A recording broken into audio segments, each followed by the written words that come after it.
नमस्कार। विशेष सन्दर्भमा म यहाँहरूलाई हार्दिक स्वागत गर्दछु। जीवराम भण्डारी।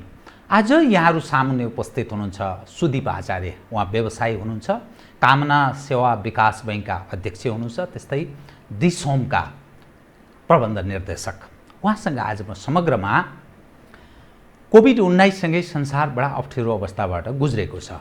नेपालको अवस्था अरू संसारका अरू कतिपय मुलुकको भन्दा पनि झन अप्ठ्यारो यसकारण छ, हाम्रो परनिर्भरता पनि बढोत्तरीमा छ।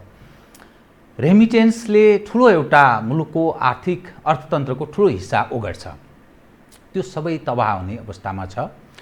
आन्तरिक साधन र स्रोतको यथेष्ट परिचालनको अभावमा आर्थिक स्थिति के होला, कसरी मुलुकको अर्थतन्त्र थेगिएला भन्ने एउटा जिज्ञासाको रूपमा रहेको छ।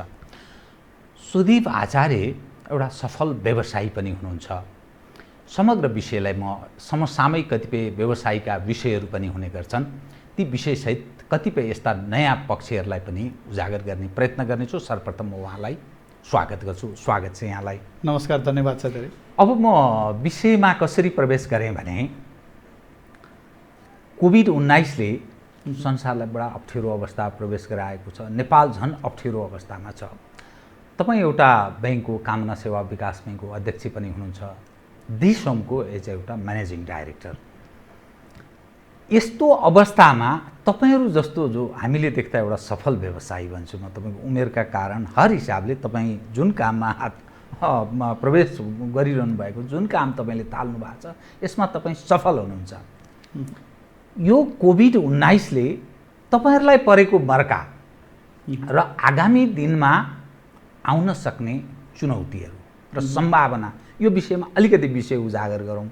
तत्पश्चात म अरू विषय क्रमशः उठान गर्छु। कृपया दिसोमका पक्षहरू होलान्, बैंकका विषयहरू होलान्, सरकारका तर्फबाट तपाईँहरूले गरेको आशाको कुराहरू होला, पिपुलका पनि फेरि एक खाले एक्सपेक्टेसन छ, त्यसलाई तपाईँहरूले गर्नुपर्ने सम्बोधनको विषय पनि छ। ती क्रमशः उठान गर्छु। कृपया यो कोभिड-19 सँगै सम्बन्धित विषयबाटै मैले सुरु गरेँ। कृपया। हजुर, अब यो कोभिड-19 भनौँ न, जुन बेला आयो कसैले एक्सपेक्टेसन त गरेको थिएन। त्यो हिसाबले हामीले एक हिसाबले एउटा स्मुथ तरिकाले गइरहेको थियौँ। अब ब्याङ्किङ इन्डस्ट्रीमै भनौँ अथवा चाहिँ हामी चाहिँ सबभन्दा अन्तिममा आएर काठमाडौँमा ब्रान्च के भन्छ मुभ गरेको चाहिँ राष्ट्रिय स्तरको डेभलपमेन्ट ब्याङ्क थियौँ। मैले चाहिँ आफ्नो हिसाबले मैले भनेँ होइन, ठिक, यो सायद मेरो विचारमा अरूलाई पनि सिमिलर एक्सपिरियन्सै होला। त्यो हिसाबले हामीले चाहिँ अब ब्रान्च खोल्नेदेखि लिएर विभिन्न किसिमको हामी काम गर्दै चाहिँ गइरहेको थियौँ।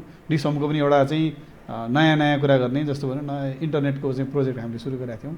त्यो गर्दा गर्दै कोभिड-19 चाहिँ आयो। यसले एउटा चाहिँ अकस्मात झ्याप्प ब्रेक लागेको जस्तो हुन्छ नि, यस्तो खालको चाहिँ गाडी कुदिरहेको बेलामा स्मुथली अगाडि बढिरहेको बेलामा झ्याप्पै चाहिँ ब्रेक हानिदिएर हामी चाहिँ हुत्तिएको जस्तो अवस्था चाहिँ भएको छ।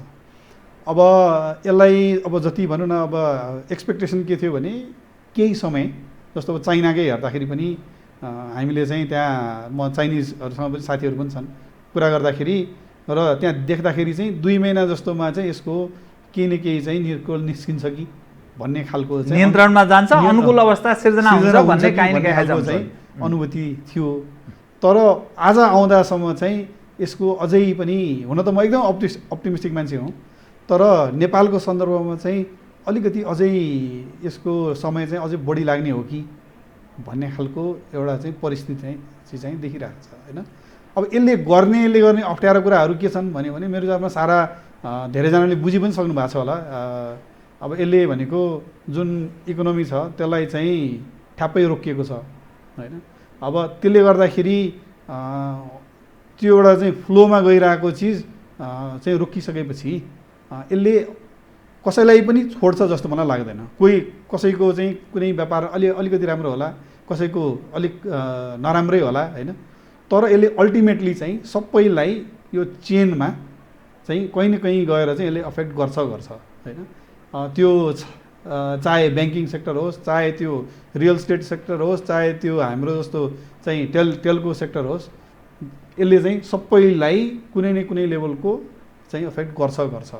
अब यो अवस्थामा हामीले हेर्ने के हो भन्दा अहिलेको समयमा चाहिँ कसरी म्यानेज गर्ने, यो डिफिकल्ट टाइममा अहिलेको टाइमलाई मात्र कसरी म्यानेज गर्ने, धेरै एकदम भविष्यको अहिले नसोचिकन अहिलेको टाइमलाई म्यानेज गरेर चाहिँ समयलाई भनौँ न म्यानेज गरेर चाहिँ बाहिर निस्किने, समयसम्म पर्खिने होइन, कन्जर्भ गर्ने, यो तरिकाले चाहिँ सोच्नुपर्छ होइन। इभन घरमै बस्ने मान्छेलाई पनि भन्छु एकदम साधारण हिसाबले पनि भन्दाखेरि खर्च नगर्ने, मितव्ययिता अप्नाउने, त्यो किसिमले चाहिँ हामी अगाडि जानुपर्ने अहिले जरुरी छ। तर एट द सेम टाइम मैले यहाँ अपर्च्युनिटी पनि देखेको छु, यसले चाहिँ कति कुरामा चाहिँ सिफ्टहरू लिएर आउँछ। त्यो सिफ्टहरू चाहिँ हामीले कसरी अब नेक्स्ट चाहिँ के हुन्छ होइन, मान्छेको बिहेभियरल चेन्जहरू भइरहेछ, त्यसलाई चाहिँ कसरी अगाडि बढाउने भन्ने कुरा पनि अहिले सोच्नुपर्ने जरुरी छ। मैले व्यावसायिक हिसाबले मैले भन्दैछु होइन। ठिक। अब टेलिभिजन इन्डस्ट्री नै भनौँ होइन, अथवा ब्याङ्किङ इन्डस्ट्री नै भनौँ, म इन्भल्भ भएको इन्डस्ट्रीको हिसाबले हेर्दाखेरि चाहिँ अब मान्छेहरू कसरी चाहिँ सोध्छन्, कसरी काम गर्छन्, त्यसलाई चाहिँ एउटा एन्टिसिपेट गरेर अहिलेदेखि प्लान गरेर चाहिँ अगाडि बढ्ने जरुरी छ। यो भनेको चाहिँ जस्तो फिसरम्यानले चाहिँ माझीले सधैँ माछा मार्न जाँदैन, बाढी आएको बेलामा अथवा चाहिँ अरू सिजनमा त जाल बुनेर बस्छ नि, त्यो चाहिँ जाल बुन्ने चाहिँ समय हो। त्यस कारण अहिले चाहिँ प्रिपरेसन गरेर अगाडि भोलि कति हो, अब 2 महिना 3 महिना 4 महिना 6 महिनापछि चाहिँ कतातिर सिफ्ट हुन्छ, न्यू नर्मल भनेर जुन आइरहेको छ, कोही नै भइसकेको छ वर्ड, त्यो न्यू नर्मलमा चाहिँ नयाँ व्यवसाय चाहिँ कसरी धानिन सक्छ, अथवा कुन डाइरेक्सनमा जानुपर्छ, अथवा कस्तो ठाउँमा इन्भेस्टमेन्ट गर्नुपर्छ भन्ने सोच्न चाहिँ अहिले एकदम जरुरी छ। त्यो गरेर त्यो सोचेर हामीले म एउटा दुईवटा इक्जाम्पल पनि दिन्छु। जस्तो ब्याङ्किङ इन्डस्ट्रीमा भन्नुहुन्छ भने अब हामी धेरै ब्रान्चहरू खोलिरहेछौँ होइन। अहिलेसम्म हामीले ब्रान्चमै गएर ग्राहकलाई चाहिँ पहुँच गर्ने भनेको तरिका भनेको ब्रान्च नै खोलेर चाहिँ अगाडि बढिरहेछौँ भने अब ब्रान्चबाट ब्रान्चलेस ब्याङ्किङमा कसरी हामी जान सकिन्छ होइन।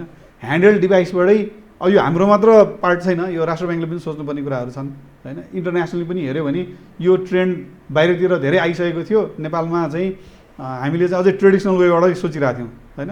हामीले पनि गरिरहेको थियौँ, हामी पनि यो ब्रान्च चाहिँ थप्दै गएर कामना सेवा विकास ब्याङ्क चाहिँ एकदम गजब गरिरहेछ, किन भन्दा ब्रान्च यदि धेरै थप्यो भन्ने थियो भने अब ब्रान्चबाट चाहिँ ब्याक भएर अब चाहिँ टेक्नोलोजीलाई कसरी युज गर्ने होइन, त्यसलाई चाहिँ सरकारले अथवा चाहिँ निकायहरूले, राष्ट्र ब्याङ्कले, अर्थ मन्त्रालयले त्यहाँतिर चाहिँ फोकस गरेर त्यहाँतिर मुभ गराउनुपर्छ।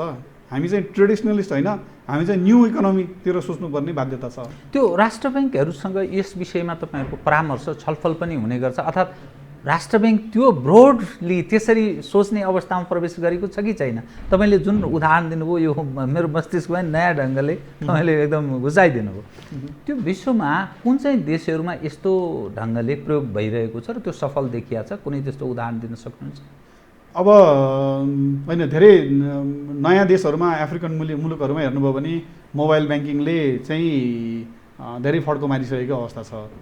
युजली चाहिँ कस्तो हुन्छ भने ट्रेडिसनल ब्याङ्किङ सिस्टम जहाँ चाहिँ एकदम जरो गाडेर बसेको छ त्यस्तो ठाउँमा चाहिँ निस्किन गाह्रो हुन्छ, त्यो ट्रेडिसनल ब्याङ्किङबाट निस्किन गाह्रो हुन्छ।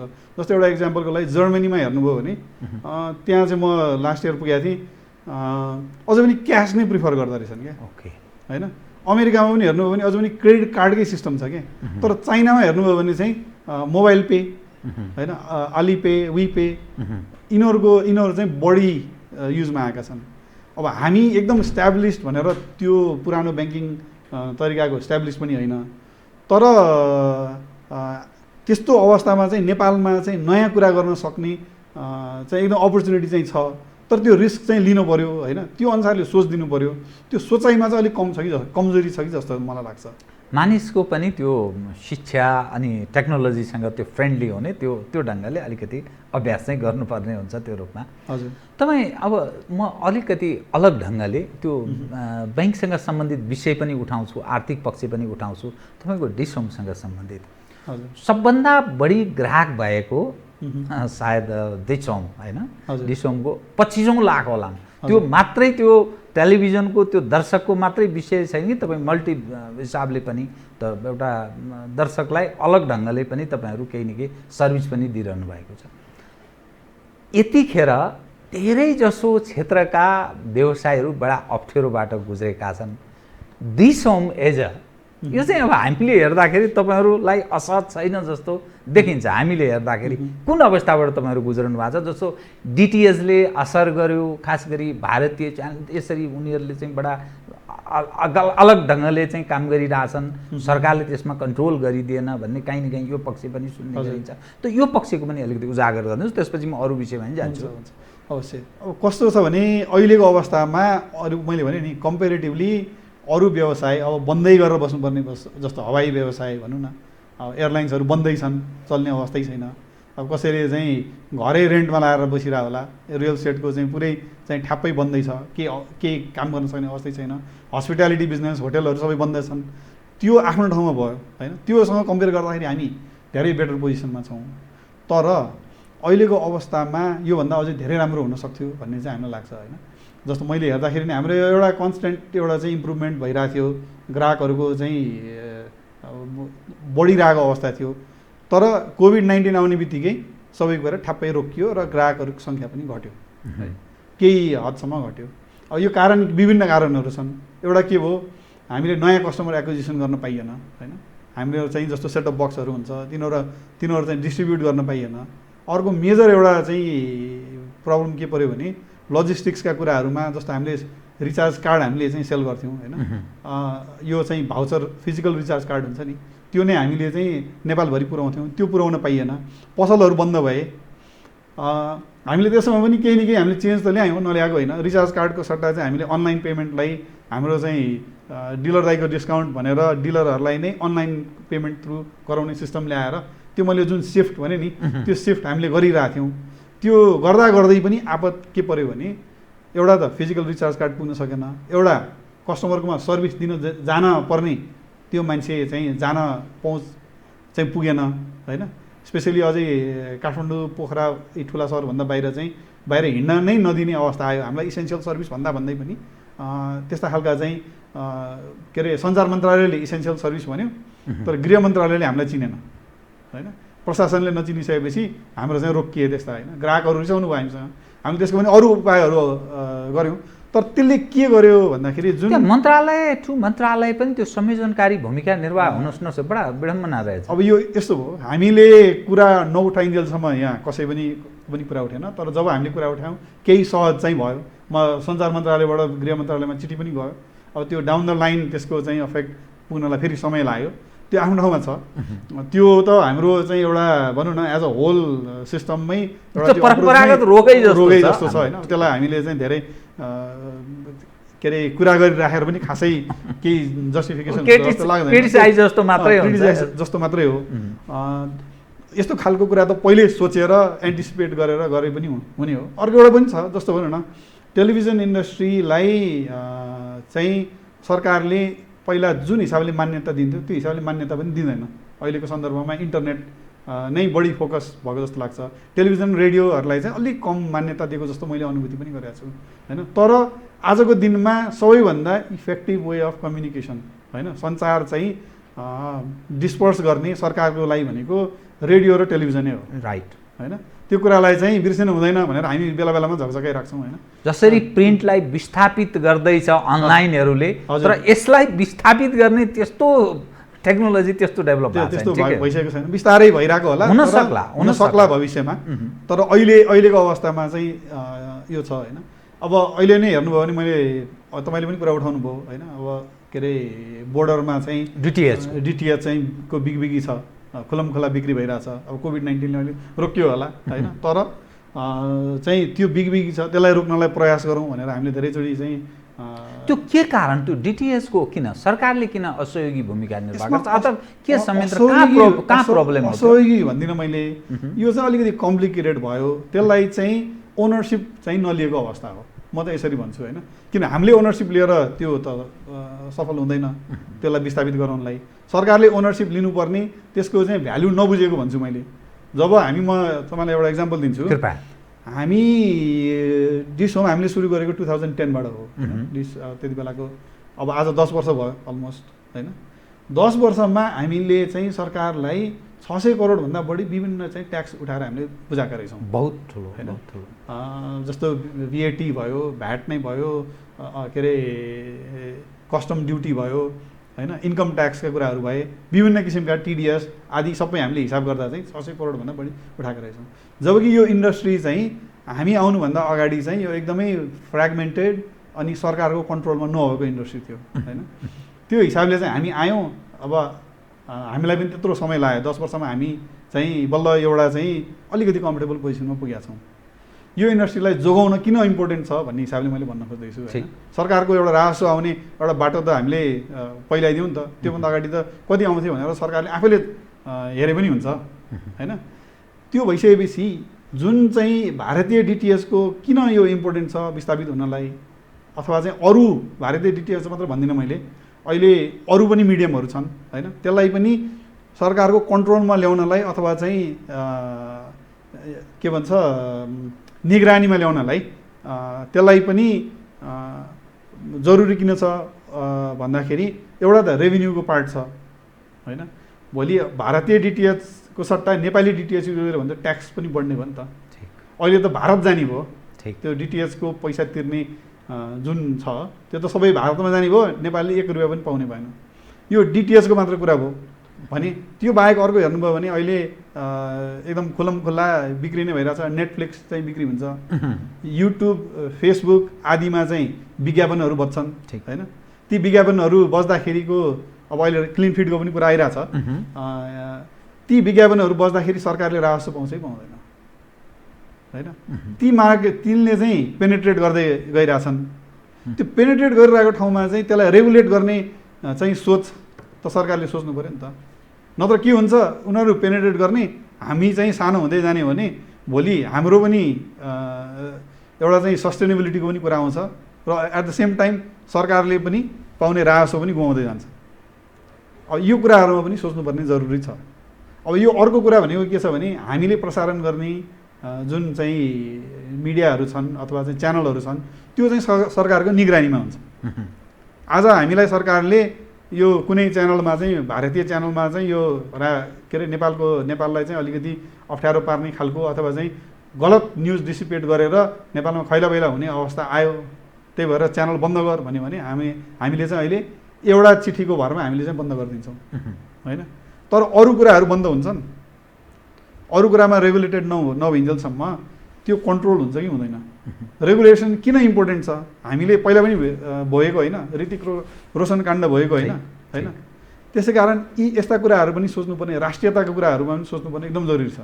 हामीले दिने, मैले बारम्बार भनेको छु, स्पेसली भारतीय डिटिएचको हकमा तराई बेल्टमा बसेका चाहिँ जतिले भारतीय डिटिएच हेरिराख्नु भएको छ उहाँहरूले नेपाली कन्टेन्ट हेर्न नपाउँदाखेरि उहाँहरूले नेपालको राष्ट्रपति को भनेर सोध्यो भने उहाँहरूलाई थाहा छैन भन्नुपर्ने अवस्था आउँछ होइन। उहाँले चाहिँ उहाँहरूको चाहिँ इन्डियाको राष्ट्रपतिसँग उहाँहरू नजिक हुनुहुन्छ, इन्डियाको प्रधानमन्त्रीसँग उहाँहरू किनभने डे टु डे त्यो हेरिराख्नु भएको छ। ब्रट अप नै ग्रो अप नै त्यसरी भइसकेपछि अनि अलिकति अप्ठ्यारो पर्ने अवस्था त आउँछ नि त। त्यही भएर हामीलाई कनेक्ट गराउने हामी पनि एउटा मिडियम हौँ, त्यस कारण यसलाई चाहिँ विस्थापित गराउनलाई चाहिँ पहल गर्नुपर्ने ठाउँमा बरु हामी आफैले चाहिँ पहल गऱ्यौँ, सरकारी तवरबाट चाहिँ कहिले पनि पहल भएन।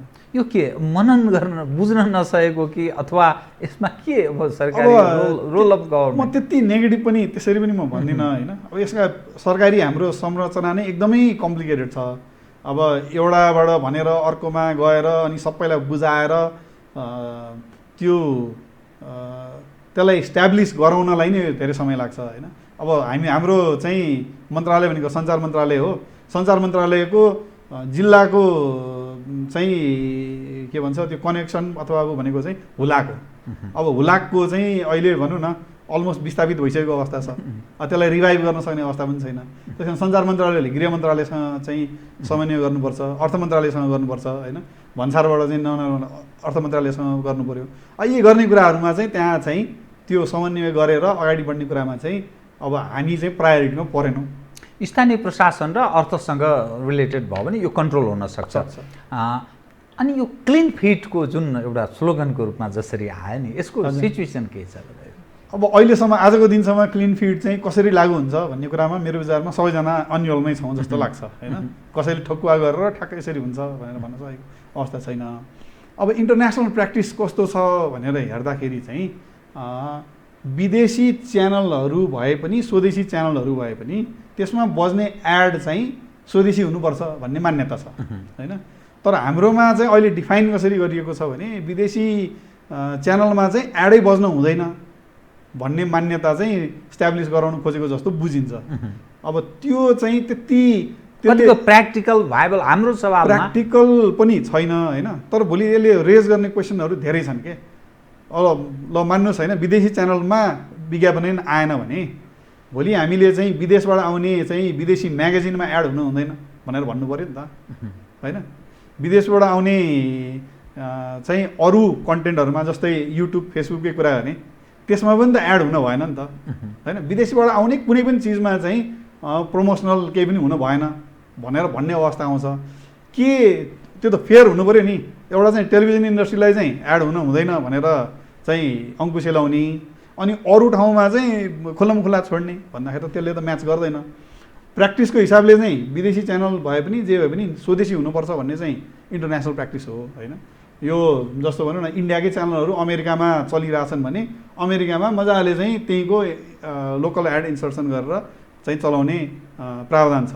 अरू देशमा हेर्नुभयो भने सेम हो। इन्डियामै हेर्नुभयो भने पनि जति पनि इन्डियामा छन् यी ठुला कम्पनीहरू यो सोनी स्टार आदि च्यानल छन् नि यी पनि फेरि विदेशी उहरू हुन् च्यानलहरू हुन् होइन। उनीहरूले पनि त्यो एड हालेर बजाइरहेछन्। त्यस कारण यो एउटा चाहिँ कम्प्लेक्सिटी छ। अब यसको गाँठो कसरी पुग्छ होइन। यसका फेरि अरू यसको डरलाग्दो पक्ष चाहिँ के छ भने यदि भोलि हामी चाहिँ कति भनेका च्यानलहरू हामीले अहिले पस्किरहेछौँ यो चाहिँ 20औं वर्षदेखि हेरिरहेछन् त्यसलाई चाहिँ छट्ट रोकिदिने हो भने ग्राहकले त हेर्नुपर्ने कुरा उसले खोजिरहेको कुरा त कहीँ न कहीँबाट त हेरिरहेकै हुन्छ ठिक होइन। त्यो हेर्दाखेरि चाहिँ फेरि विदेशी डिटिएचलाई नै ल्याएर पोस्ने काम पो हुन्छ कि भन्ने सम्भावना पनि ठुलो छ। यो क्लिन फिटको नाममा कतै गभर्मेन्ट आफ्नो अलिकति पहुँच विस्तार काहीँ न काहीँ नियन्त्रण गर्ने त्यो कुनै योजना त बुनिरहेको छैन भन्ने त्यस्तो अर्थ पनि लाग्छ यो। अब मेरो विचारमा यसमा धेरै होमवर्क नगरिकन यसरी नै यो एउटा चाहिँ पोलिटिकल एजेन्डा पनि भयो होइन। क्लिन फिट भन्दाखेरि अलिकति राष्ट्रवादी पनि देखिन्छ। हामी पनि मैले बारम्बार भनेको छु हामी क्लिन फिट विरोधी नै होइन। हामीले विदेशी च्यानल त्यो हो भने सबै कुरामा गर्नु पऱ्यो फेयर हुनु पऱ्यो होइन। विदेशी च्यानलमा एडै हुन नहुने स्वदेशी एड हुन किन नहुने भन्ने एउटा क्वेसन हाम्रो हो होइन। यसलाई पनि फेरि चाहिँ विदेशी च्यानललाई नै डिस्ट्याब्लिस गर्ने हो भने होइन यसलाई चाहिँ नेपाली च्यानलहरूलाई अलिकति चाहिँ प्रोत्साहन गर्नु पऱ्यो। नेपाली कन्टेन्टलाई च्यानललाई पनि भन्दिनँ मैले कन्टेन्टलाई होइन। नेपाली कन्टेन्टको एकदम खडेरी छ एकदम टेलिभिजन च्यानलहरू चलिरहेछन् तपाईँहरू नै चलाइराख्नु भएको छ। हाम्रो पनि अरू सिस्टर कम्पनीबाट पनि हामीले चलाइरहेछौँ। सबभन्दा च्यालेन्ज के छ हामीसँग कन्टेन्ट छैन राइट होइन। त्यो कन्टेन्ट डेभलपमेन्टमा चाहिँ सरकारले चाहिँ सहयोग गर्नु पऱ्यो। अब यतातिर फोकस गरेर अनि हाम्रो चाहिँ जनतालाई पब्लिकलाई चाहिँ हामीसँगै डिपेन्डेन्ट गराउने उपाय निकाल्ने हो भने होइन त्यो हो भने चाहिँ आफै विस्थापित हुन्छन्।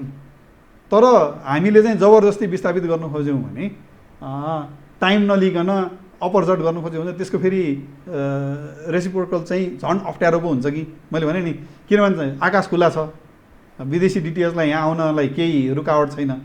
सिग्नल आउँछ छाता हामीले ल्याइदिइसकेका छौँ। डिसोमले छाता यससँग धेरै विकल्प छँदैछ सबै चिज। अहिले झन् अब इन्टरनेटको जमाना छ ठिक। त्यसमा पनि त्यो चाहिँ पुरै यो होल इन्डस्ट्रीलाई नै अफेक्ट गरेर अनि इन्डस्ट्री नै धराशायी भयो भने भोलि हामी जस्तो हामी डिस्ट्रिब्युटर भनौँ न प्रदायकहरूले भोलि यो हो टिभी नेपाल टिभी कान्तिपुर आदि चाहिँ हामीले नै क्यारी गर्न नसक्ने अवस्था आयो भने त यो होल इन्डस्ट्री नै धराशायी भएन। त्यो त्यतातिर चाहिँ सोचेको त्यति चाहिँ देखिएन। जुन ढङ्गले क्लिन फिट कार्यान्वयनको विषयलाई उठान गर्ने प्रयास भएको छ यो अलिक व्यवहारिक छैन। यथास्थितिमा चाहिँ यही रूपमा चाहिँ सम्भव छैन भन्ने यहाँको। हजुर डेफिनेटली। अनि यो केबलहरूको विषय छ नि हजुर।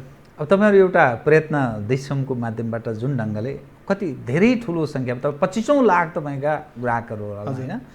त अनि केबल इन्डस्ट्रिजको एउटा पार्ट केबलमा लगानी गर्ने फेरि त्यो अलग पक्ष छ। ती पक्षहरूसँग तपाईँहरूको संयोजन कसरी भूमिका? होइन हामी पनि केबलमा पनि हामीले लगानी गरेका छौँ। सिम टिभी हामीले चाहिँ उसमै छ होइन। हामीले नै त्यसको चाहिँ के अरे हेरिरहेछौँ।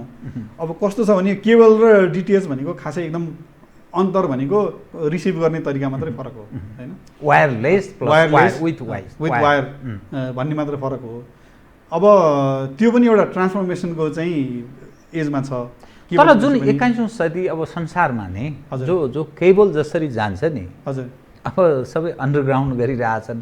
अब यसलाई विस्थापित गर्नुपर्ने बेला भएन भने जुन ढङ्गले प्रयास अब संसारका गरिरहेछन् यही पनि अरू अब त्यस्तो प्रयत्न सरकारी तर्फबाट जस्तै विद्युत प्राधिकरणका अन्डरग्राउन्ड, टेलिकमका अन्डरग्राउन्ड यस्ता चिजहरू भइरहेछन्। यसलाई कसरी तपाईँहरू व्यावहारिक रूप प्रदान गर्नुहुन्छ? अब यस्तो छ, अहिले चाहिँ जस्तो केबल इन्डस्ट्री चाहिँ अलिकति अप्ठ्यारो सिचुएसनमा छ, त्यसमा कुनै डाउट छैन होइन। अब पत्र पत्रिकामा पढ्दा पनि बुझ्दा पनि थाहा भइहाल्छ।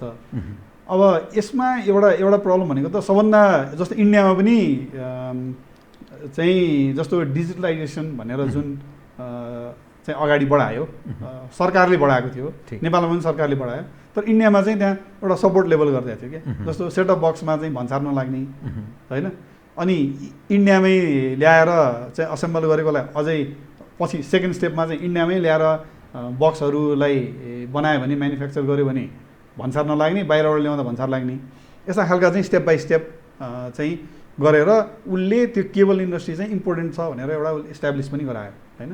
यो अन्डरग्राउन्डको कुरो त के हुन्छ, भोलि अन्डरग्राउन्ड भयो भने केबल पनि अन्डरग्राउन्ड जान्छ, त्यसमा केही इस्यु भएन।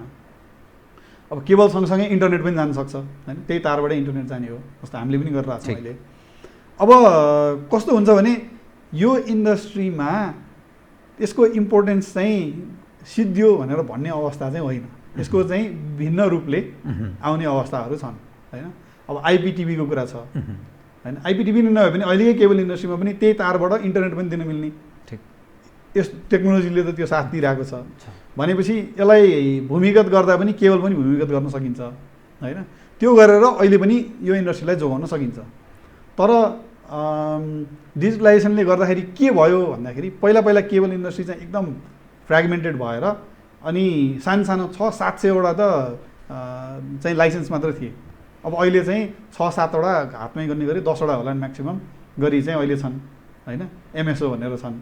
अनि त्यति बेलाको ट्याक्स कलेक्सनदेखि लिएर यी सब कुराहरू अप्ठ्यारो थियो, सरकारलाई पनि चाहिँ ठ्याक्क एनालग सिस्टममा थियो। इभन केबल इन्डस्ट्रीलाई पनि थाहा थिएन कि आफ्ना कति ग्राहक छन् भन्ने थाहा हुँदैन थियो होइन।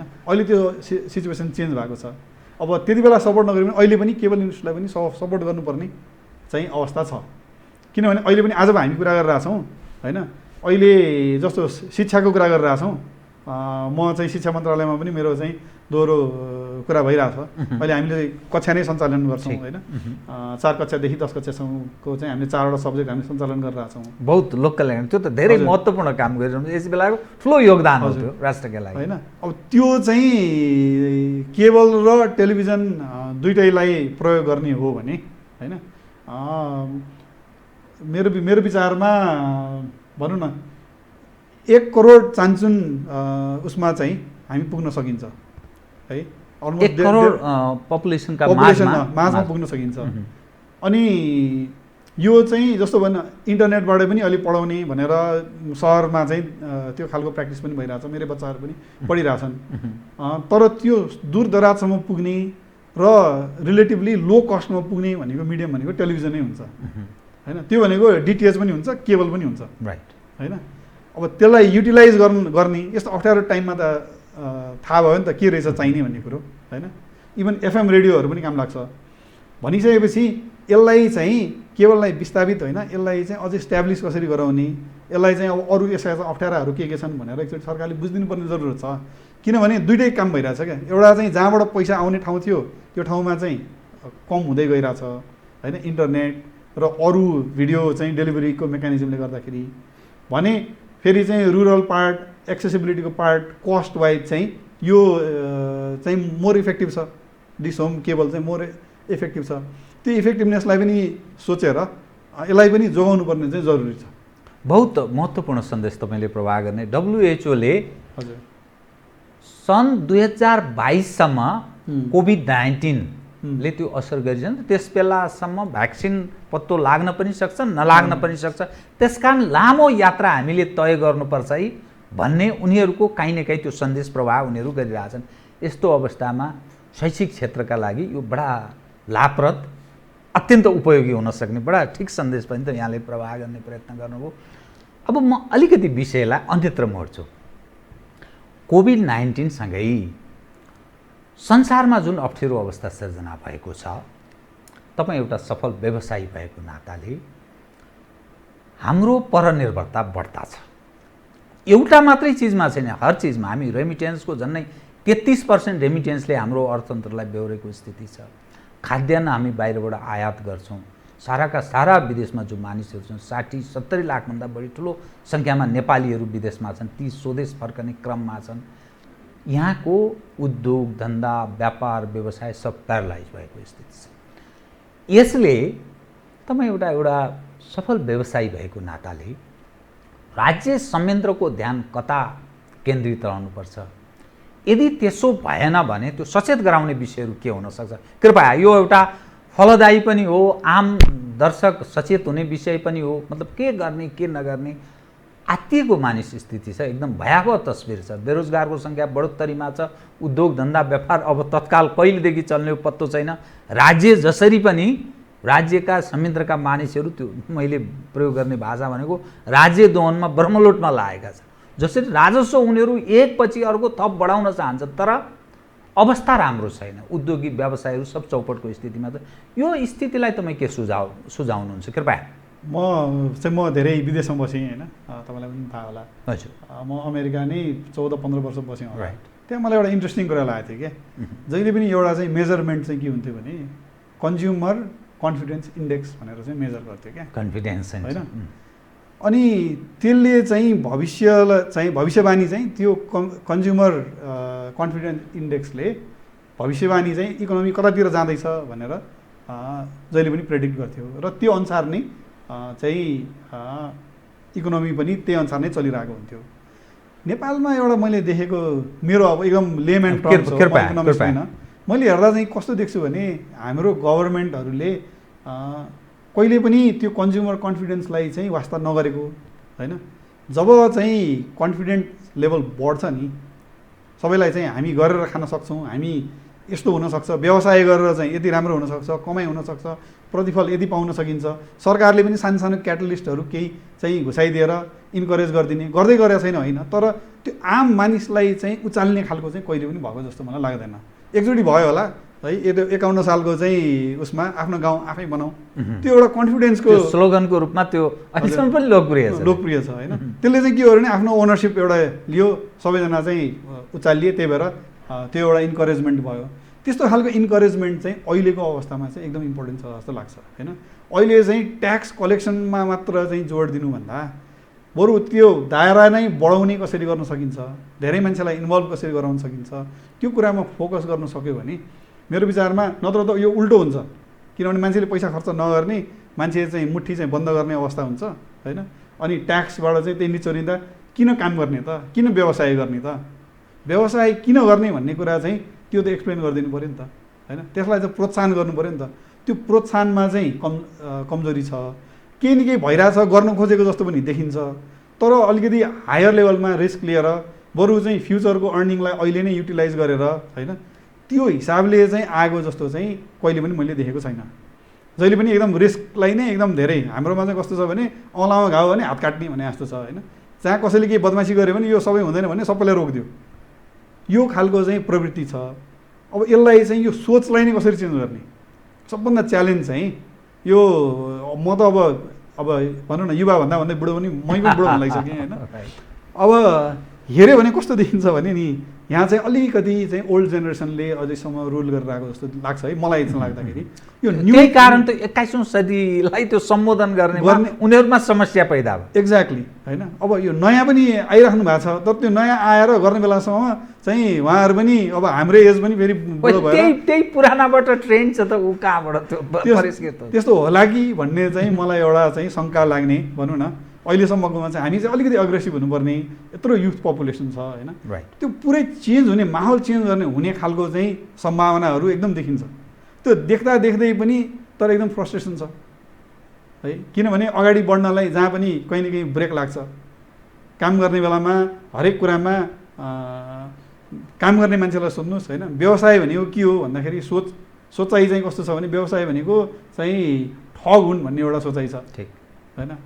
उसले त्यसको कन्ट्रिब्युसन कति छ, कोही होलान्, अब ठगे नठग्ने पनि होलान् भन्न सकिँदैन, तर एज अ होल हेऱ्यो भने व्यवसायीले चाहिँ यो होल भनौँ न इकोनोमी नै चलायमान बनाउनु त व्यवसाय नै हो नि त। त्यसलाई चाहिँ फरक पार्ने किसिमले चाहिँ प्रोग्रामहरू ल्याउन एकदम जरुरी छ। त्यो चाहिँ अझै पनि एकदम खुल्ला हृदयले अलिकति डिफ्रेन्ट थटबाट डिफ्रेन्ट अप्रोचबाट नआइकन यो ट्रेडिसनल अप्रोचबाट मात्र आइरहेछ। जबसम्म यो ट्रेडिसनल अप्रोच हामी गरिराख्छौँ, हामी सेम काम गर्ने होइन, कुरा एउटै गर्ने अनि रिजल्ट चाहिँ फरक खोज्ने प्रवृत्ति छ, त्यो रिजल्ट फरक कहिले पनि आउँदैन। बहुत राम्रो एउटा हामी कहाँ जुन खालको युवा जनशक्ति छ, बहुत कम देशमा यतिको जनशक्ति छ। खास गरी पश्चिमाहरू बडा अप्ठ्यारो अवस्थामा युवा जनशक्तिको अभावमा त्यो बलियो पाखुरी बलियो भएका जनशक्तिको अभावमा बडा ठुलो सङ्कटबाट गुज्रिरहेका छन्। बडा ठिक विषयलाई तपाईँले उठान गर्नुभयो। दुई खाले सिद्धान्तको मानिस यतिखेर कुरा गरिरहन्छन्। एक, आर्थिक डावाडोल भएको अवस्थामा यहाँका उद्योगी व्यवसायी व्यापारीहरू जो यहीँको पुँजीबाट उनीहरू सम्पन्न भए, तिनीहरूले यस बेला धेरै कन्ट्रिब्युसन गर्नुपर्छ, म्याक्सिमम पैसा राज्यलाई या पिपुलको तहमा त्यो प्रवाह गर्नुपर्छ भन्ने एउटा दृष्टिकोण। दोस्रो दृष्टिकोण, सरकार धेरै उदार हुनुपर्छ ताकि उद्योग व्यवसाय गर्नका लागि अनुकूल अवस्था सिर्जना होस्, प्रोत्साहित गर्नु पर्यो भन्ने दृष्टिकोण। यो खाले दृष्टिकोण एउटा त उसले आर्जन गर्यो यही मुलुकबाट गर्यो, त्यसकारण उसले म्याक्सिमम खर्च गरोस्, त्यसबाट प्रशस्त आर्जन के अरे राजस्व उठान कलेक्ट गर्नुपर्छ राज्यले, ताकि त्यो गरिब निरीह जनतालाई वितरण गर्न सकियोस् भन्ने एउटा दृष्टिकोण। दोस्रो, होइन राज्यले यतिखेर उद्योगी व्यवसायीहरूलाई प्रशस्त सुविधा दिएर अनुकूल अवस्था सिर्जना गरेर अत्यन्त अर्को खाले अवस्था सिर्जना गर्नुपर्छ भन्ने यो दुई खाले दृष्टिकोणका बिचमा यसो तपाईँ के ठान्नुहुन्छ कृपया? अनि यसमा त एकदम छर्लङ्गै छ। मैले भनेको कुराहरूबाट पनि तपाईँ प्रष्ट भइसक्नुभयो होला होइन। यसमा भनेको त राज्यले गर्ने भनेको अहिले फेसिलिटेट गर्ने हो। अहिले कसरी हुन्छ यो कन्ज्युमर कन्फिडेन्स, अहिले जुन कुरा गरेँ होल जनतालाई नै कसरी कन्फिडेन्समा लिने होइन। अब चाहिँ हामी यो काम गर्दैछौँ, यो काममा खुल्ला हुँदैछ। तपाईँहरू स्पेसली नेपालभित्रै प्रोडक्सन हुने कुराहरू छन् होइन। कति हो हाइड्रो भनेर भनेको छ, हामी पनि हाइड्रोमा लागेका छौँ। अहिले हाइड्रोको अवस्था बिजोग छ, खोइ त त्यसमा चाहिँ प्रोत्साहन खोइ त होइन। अब अहिले इलेक्ट्रिक कारकै कुराहरू आए। अब नेपाली प्रडक्टलाई युज गर्ने खेतीका कुरा छन्। किसानको अब हरेक दिन न्युज पढ्नु परिरहेछ, कहाँ चाहिँ भारतबाट चाहिँ आयात भइरहेछ, कहाँ खाल्टोमा चाहिँ पुरिरहेको त्यो तस्बिर आइरहेको छ। भनेपछि हाम्रो त देयर इज समथिङ मिसिङ नि त होइन। त्यसलाई चाहिँ अहिलेको अवस्थामा त राज्यले गराउनु पर्ने भनेको के भने त्यहाँ कसरी फेसिलिटेट गरिदिने, त्यो पूर्ण नदिकन काठमाडौँसम्म ल्याउने व्यवस्था के हो, अथवा चाहिँ अरू मेजर सिटीसम्म पुर्याउने व्यवस्था के हो, त्यतातिर फोकस गरिदिने। त्यो गर्नलाई चाहिँ त्यहीँका चाहिँ उसलाई प्रोत्साहन गर्ने होइन। केही छ हुँदैन भइकन बजेटमा हेर्नु भने त्यस्ता प्रोग्रामहरू पनि छन्, नभएको होइन। तर के छ भने एकदम खुला हृदयले भन्दा पनि यो चाहिँ यो पनि गर्दै छौँ भन्ने खालको मात्र छ कि यो चाहिँ हरेक सेक्टरमा चाहिँ त्यो किसिमले चाहिँ एउटा चाहिँ चलायमान बनाएर मान्छेलाई चाहिँ इनर्जाइज गरेर गराउनुपर्ने अवस्था छ। अब म फेरि एकदम अप्टिमिस्टिक मान्छे हो। यो अहिले समयमा चाहिँ अहिले ठ्याक्कै नभए पनि यो आउँछ जस्तो मलाई लाग्छ होइन। अल्टिमेटली चाहिँ यी कुराहरू पनि अहिले कन्जर्भेटिभ साइडबाट हेर्नुपर्ने हिसाबले होला।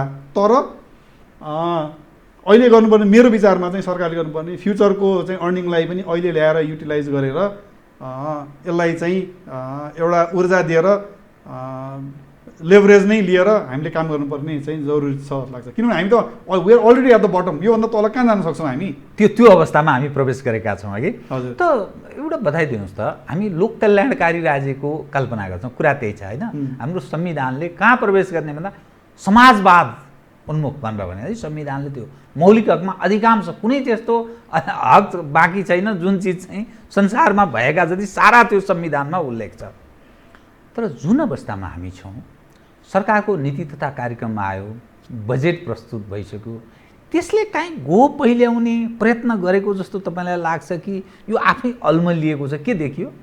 अब मेरो विचारमा अब यो कृपया यो, किनभने कतिपय विषयहरूमा खुलेर बोल्नै पर्छ। तपाईँहरू जस्तो मान्छे जो एउटा एक हिसाबले सफल जसरी हुनुहुन्छ नि, तपाईँहरू जस्तो मान्छेले नबोलिदिए यो दुनियाँमा बाबा कसले बोल्छ? अब होइन मेरो विचारमा त अहिले मैले भने नि अब हाम्रो उसमा चाहिँ चेन्ज चाहिँ यो अझै कोभिड-19ले त एउटा बाध्यता चाहिँ के लगाएको छ भने अब हामीले नयाँ किसिमले नयाँ सोचले हामी अगाडि नबढ्ने हो भने हामी अझै पछाडि पर्छौँ। यसमा कुनै डाउटै शङ्कै छैन। नयाँ किसिम भनेको के छ, टेक्नोलोजीलाई युज गर्ने होइन। अहिले नेपालमा यति धेरै चाहिँ युवाको जनसङ्ख्या छ, त्यसलाई युटिलाइज गर्ने कुराहरू थुप्रै छन्।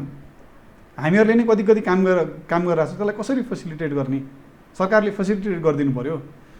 मैले कुनै व्यवसाय गर्दाखेरि होइन, सरकारलाई त भोलि मैले पैसा कमाएँ भने त मैले 25% त मैले ट्याक्स तिर्नुपर्छ। त्यो बाहेक मैले चाहिँ CSRका छन्, अरू पनि विभिन्न किसिमले त कन्ट्रिब्युट गरिरहेको हुन्छ नि त होइन। बरु त्यो ट्याक्स उसलाई चाहिँ छलिरहेछन् भने छल्न नदिने, त्यस्ता कुरामा चाहिँ रुकावट गरेर सकेसम्म इन्करेज गर्नु पऱ्यो।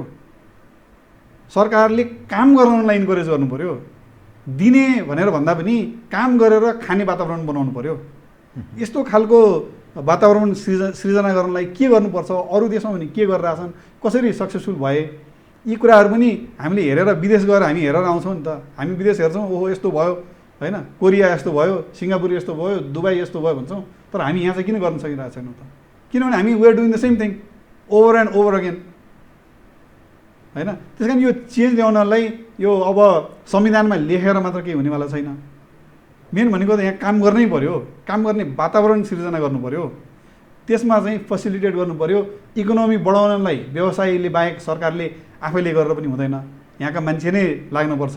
त्यसलाई फेसिलिटेट गर्ने चाहिँ अलिकति ओपन माइन्डले सोच्नु पऱ्यो, कन्जर्भेटिभ माइन्डले होइन। कन्जर्भेटिभ माइन्ड भनेको कस्तो भने हरेक कुरामा चाहिँ केही न कुरामा चाहिँ यति धेरै यहाँका छन् नि नियम कानुनहरू, एउटा र अर्को बाँच्छ, एउटाले हुन्छ भन्छ, अर्को ठाउँ पुग्यो, अर्को ठाउँमा फेरि यो हुँदैन भन्छ, घुमेको घुमै गर्नुपर्छ। आज हाम्रो देशमा बाहिरबाट चाहिँ लगानी ल्याउने प्रावधानहरू पनि छन्, तर यहाँ के हुन्छ, नेपाल कन्ट्री रिस्क चाहिँ एकदम हाईमा राखेको छ। भनेपछि फरेन डाइरेक्ट इन्भेस्टमेन्टको त्यो सम्भावना एकदम कमजोर देखा पर्छ। कमजोर छ, किनभने हाई रिस्क भन्छ। किनभने हरेकचोटि एउटा चाहिँ कानुन हुन्छ, एउटा नियम हुन्छ, त्यो बुझेर विदेशी चाहिँ यहाँ लगानी गर्न आउँछ। हाम्रै देशमा पनि लगानी छ होइन। अब अनि झट्ट लाएर नयाँ कुरा चेन्ज हुन्छ। 10औं वर्ष चाहिँ गरिरहेको चिज आज अकस्मात चाहिँ आज एउटाले चाहिँ टिप्पणी उठाइदिएर यसमा त यस्तो गलत रहेछ भनेर चाहिँ चेन्ज हुन्छ, बडा अस्थिरता हुन्छ। अनि मैले चाहिँ त्यो विदेशीलाई मैले के भनेर चाहिँ एक्सप्लेन गर्ने होइन। म एउटा चाहिँ व्यवसाय आइज लगानी गर्न आइज भनेको विदेशीलाई अहिले नै लगानी गरिसकेको, म यो विदेशी लगानीमा पनि भन्छु, विदेशी लगानी भित्राउनलाई धेरै धेरै कुरा गर्नै पर्दैन। अहिले जसले नेपालमा लगानी गरिरहेका छन् तिनीहरूलाई सोध्नु, नेपालमा विदेशी लगानी भित्राउनलाई चाहिँ सहज बनाउनलाई के गर्नुपर्छ, तपाईँहरूले किन थप लगानी गर्नु भएको छैन, अथवा तपाईँहरूले नै थप लगानी गर्नलाई चाहिँ के व्यवस्था भयो भने तपाईँहरूले गर्नुहुन्छ भनेर सोधौँ। उहाँहरूले नै उत्तर दिनुहुन्छ। म ग्यारेन्टी गरिदिन्छु, यदि उहाँहरूको जवाफ चित्त बुझ्ने जवाफ चाहिँ गएर अथवा प्र्याक्टिसमा चाहिँ आयो भने अहिलेकै विदेशी लगानीकर्ताले आजको भन्दा चाहिँ 10 गुणा बढी लगानी लगाइदिन्छ। यथास्थितिमा करेक्सन नगर्ने हो भने बडा हामी अप्ठ्यारो अवस्थामा प्रवेश गर्ने चाहिँ पक्की छ। मैले भने नि, म त कस्तो हुन्छ, विदेशी लगानी गर्दा त कसैलाई हामीले भित्र ल्याउन खोज्यौँ भने मुर्गा बनाउन लागेको भने जस्तो फिल हुन्छ कि त्यसलाई भनिदिइहाल्नु, आइहाल्छ, आएपछि अनि कहाँ अड्क्यो, फसाइदियो होइन। यस्तो खालको अवस्था चाहिँ भइरहेको छ। त्योबाट चाहिँ डिभिएट भएर सहज बनाउने तरिका के हो, विदेशी लगानी नलाइकन देश विकास हुने सम्भावना पनि छैन। कति ग्रान्ट र लोनबाट मात्र गर्ने, लगानी नै ल्याएर गरौँ न, किनभने त्यसले एक्सपर्टिज टेक्नोलोजी सबै कुरा ल्याउँछ। फेरि हामीले यो देखिसकेका छौँ, इन्डियामा भन्नुहोस् कि होइन, कोरियामा भन्नुहोस् कि जापानमा भन्नुहोस् कि मलेसियामा भन्नुहोस् कि सबैले गरेको त्यही हो नि त। हामी उनीहरूले त्यही बाटो हिँडेर अहिले चाहिँ एउटा अर्को लेभलमा पुगे होइन। हामी सँगैका देशहरू भने हामीले पनि सोच्नुपर्ने त विदेशी लगानीलाई प्रोत्साहन गर्नै पर्छ, तर त्यसलाई चाहिँ एउटा व्यवस्थित तरिकाले एउटा सहज बनाइदिएर एउटा चाहिँ स्ट्यान्डर्ड प्र्याक्टिस बनाइदिएर भोलि चेन्ज चाहिँ एकदम आज एउटा चाहिँ कुरा छ, भोलि अर्को कुरा छ, चेन्ज नगराइकन सहज बनाउने तरिकाले अलिक लङ टर्म प्लानिङ गरेर गर्ने भने यहाँ मेरो विचारमा नेपालमा विदेशी लगानी पनि प्रशस्त आउँछ, अनि देशको विकास हुने क्रम पनि अहिलेको भन्दा चाहिँ धेरै माथिल्लो तहमा चाहिँ जान्छ जस्तो लाग्छ। यो पछिल्लो समग्र अवस्था जुन ढङ्गले विकास भइरहेछ यो हेर्दाखेरि धेरै ब्याङ्कहरू सर्भाइभ गर्न सक्ने अवस्थामा छैन। नेपाल राष्ट्र ब्याङ्कले कतिपय नियमन गर्ने सवालदेखि लिएर कतिपय विषयहरू पर मानिसहरू प्रश्न उठान गर्छन्। एज अ तपाईँ कामना सेवा विकास ब्याङ्कको चेयरम्यानको हिसाबले ब्याङ्कहरूको अप्ठ्यारो पक्ष यतिखेर के देखा पर्छ र राष्ट्र ब्याङ्कबाट तपाईँहरू के अपेक्षा गर्नुभएको छ? अब हिस्टोरिकली हेऱ्यो भने नेपालको निकायहरूमा सबैभन्दा स्ट्रङ निकाय चाहिँ राष्ट्र ब्याङ्क देखिन्छ होइन। अलिकति सहज, अलिकति प्रोफेसनल चाहिँ राष्ट्र ब्याङ्कै देखिन्छ होइन। अहिलेसम्मको हिस्टोरिकली हेऱ्यो भने एकदम अप्ठ्यारो टाइममा पनि राष्ट्र ब्याङ्कले चाहिँ म्यानेज गर्दै ल्याएको देखिन्छ होइन। त्यो हिसाबले म चाहिँ अप्टिमिस्टिक नै छु। यसलाई चाहिँ राम्रोसँग ल्यान्ड गराउन सक्नुहुन्छ। अब नयाँ गभर्नर आउनुभएको छ, मेरो विचारमा उहाँ चाहिँ कम्पिटेन्ट हुनुहुन्छ, महाप्रसादजी होइन। उहाँले चाहिँ यसलाई एकदम बुझ्नु भएको छ। उहाँ त्यो फेरि डिफिकल्ट टाइममा डेपुटी गभर्नर पनि हुनुहुन्थ्यो होइन। त्यो हिसाबले चाहिँ उहाँले यो म्यानेज गराउन सक्नुहुन्छ भन्ने कुरामा म कन्फिडेन्टै छु। अब अहिले एकदम धेरै यही ट्रेडिसनलै तरिकाबाट केही न केही उहाँहरूले टुल्सहरू युज गरेर, भेहिकलहरू युज गरेर यसलाई चाहिँ ल्यान्ड गराउनुहुन्छ भन्ने कुरामा चाहिँ म विश्वस्त छु। त्यसमा केही न केही सानातिना अप्ठ्याराहरू हुन्छन्, त्यो आफ्नो ठाउँमा छ। तर अर्को पार्ट चाहिँ के भने, तर हामी चाहिँ ट्रेडिसनलबाट बाहिर जान चाहिँ हामीलाई गाह्रो छ। मैले देखिरहेको चाहिँ अहिले पनि भनेको के भने, अब भनेको टेक्नोलोजीलाई युज गर्ने हो होइन।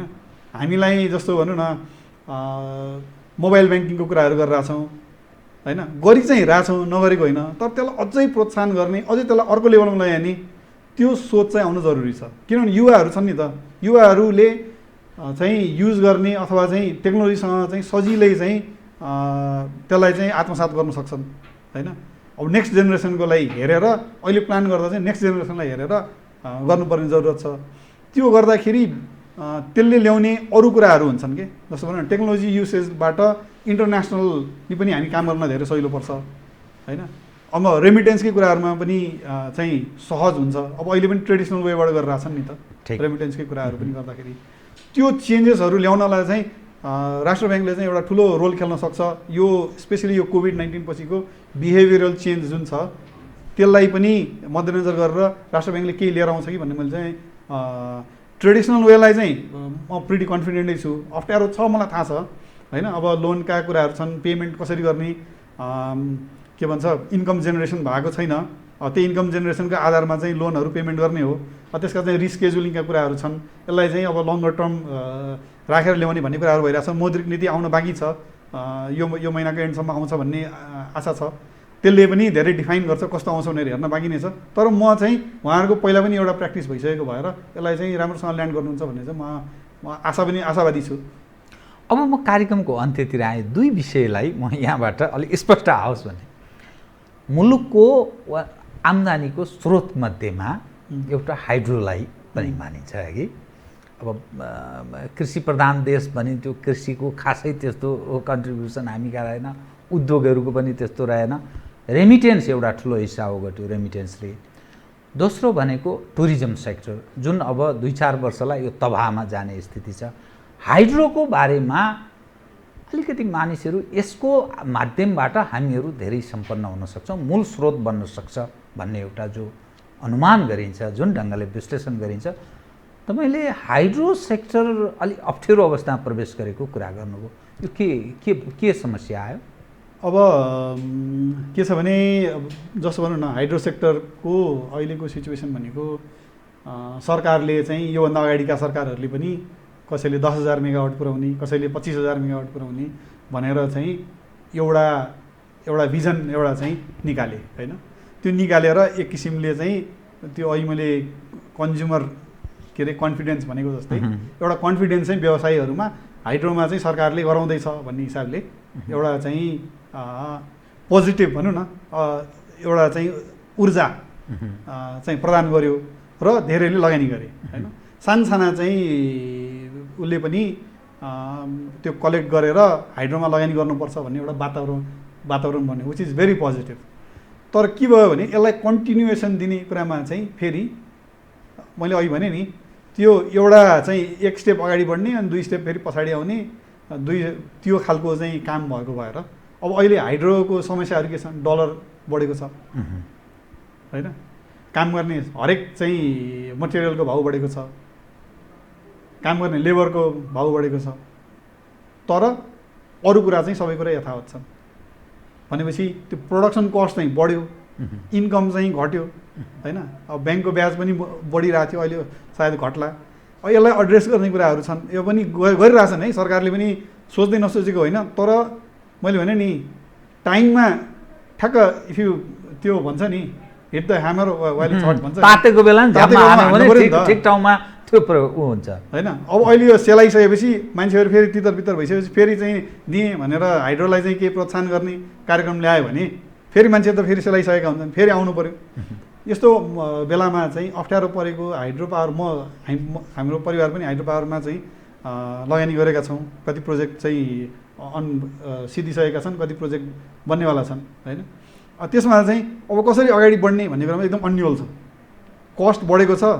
अब कम्पेयर गर्नुभयो भने सरकारले बनाएको भन्दा निजी क्षेत्रले बनाएको हाइड्रो पावरको कस्ट चाहिँ धेरै फरक छ। अहिले सरकारीले बनाएको हाइड्रो पावरको पर किलोवाट कस्ट गर्नु भने $3500 पर्छ एभरेजमा होइन। र पब्लिकले बनाएको प्राइभेट सेक्टरले बनाएको हाइड्रो पावरको कस्ट हेर्नुभयो भने चाहिँ $2000 पर्छ। भनेपछि एफिसियन्सी त पब्लिकले ल्याउँदो रहेछ नि त, प्राइभेट सेक्टरले ल्याउँदो रहेछ नि त। भनेपछि प्राइभेट सेक्टरलाई अझै इन्करेज गर्नुपर्ने ठाउँमा त्यो चाहिँ अहिले इन्करेज नभएको एकदम प्रष्ट देखिन्छ होइन। अब कति कुराहरू छन्, अब अहिलेकै ट्याक्सकै उसमा पनि के अरे बजेटमा पनि आएका कुराहरू छन्, त्यसले चाहिँ इन्करेज गर्नुको सट्टा चाहिँ डिस्करेज हतोत्साहित भएको अवस्था छ।